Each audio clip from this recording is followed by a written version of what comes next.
ဒီနေ့ပေါ့နော်ကြုံလိုက်ရတဲ့ဒီကန်းစာလေးတခုကိုပြန်ပြီးတော့ share လုပ်ပြရပဲဖြစ်ပါတယ်အဲ့လိုမျိုးပေါ့နော်စာအုပ်ထဲမှာတစ်ဖက်ပူသိတယ်မလားစာအုပ်ထဲမှာတစ်ဖက်ပူတယ်ပေါ့နော်လူတိုင်းကိုယ်သဘောမကျနိုင်ဘူးလူတိုင်းကိုယ်ကသဘောကျအောင်မလုပ်ပေးနိုင်ဘူးပေါ့အဲ့လိုမျိုးကိုလေစာအုပ်ထဲမှာသိတယ်စာအုပ်ထဲမှာသိပေမဲ့ပေါ့နော်တခါမှအဲ့လိုမျိုးမကြုံဘူးကွာလူတိုင်းကိုယ်သဘောမကျဘူးဆိုတာလေဘယ်သူမှလည်းထုတ်မပြောဘူးရင်းနှီးကြမှာဖတ်ထမအောင်ဆုံးကြုံဘူးသွားတယ်ပေါ့နော်ညီမလေးရွာညီမလေးတယောက်နဲ့ကိုကအန်ပီသွားရောက်ရင်းနဲ့နည်းနည်းပါးပါးခင်တော့ဒီစကားပြောဖြစ်တယ်နည်းနည်းရင်းနှီးအောင်လုပ်ဘူးတယ်ဘာချက်နေလဲတရားဒါချက်နေလားပေါ့စကားပြောဖြစ်တယ်ဒီနေ့ကြမှာပေါ့နော်အဆိုင်တစ်ဆိုင်မှာတွေ့ရစကားပြောဖြစ်တော့သူကတော့ကိုကနည်းနည်းစလိုက်တယ်ပေါ့နော်နည်းနည်းစလိုက်တယ်သူကတော့ပြောတယ်ငါးနှစ်ပုံစံကိုသဘောကျတယ်ထင်နေရလားတဲ့နေရာအချောက်လို့မိမလို့တယ်ပေါ့နော်အဲ့လိုပြောတော့ကိုနည်းနည်းဘူးလို့နည်းနည်းထိသွားတယ်ဟတ်ထိသွားတယ်ကွာပွင့်လေပြောရမကြုံဘူးလေတခါမှအဲ့လိုမျိုး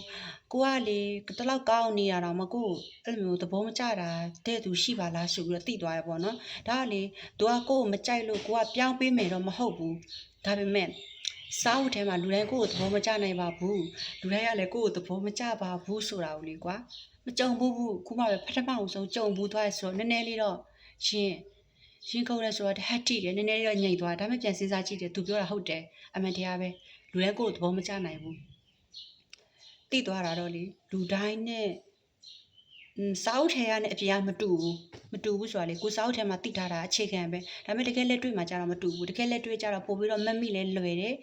မမိလဲပေါ့နော်အတိကတော့လက်တွေ့လုပ်ဖြစ်ဖို့အရေးကြီးတယ်လက်တွေ့ကြုံမှုမှာပဲကိုအဲ့ဒီຢာကိုတိသွားမယ်ပြီးတော့သူများလေပြန်စီးဘူးတယ်ကိုလေပြန်စီးတဲ့အတွေ့အကြုံ experience တူမနိုင်ဘူးဟုတ်လဲဆိုတူမှမတူတာဟုတ်တယ်မလားသူကြုံတော့သူ့အခြေအနေကိုလည်းကိုယ့်အခြေအနေဆိုတော့ဒီနေ့ကတော့ lesson လေးကတော့ဒီတိုင်းပဲပေါ့နော်ကျေးဇူးတင်ပါတယ်ရှင်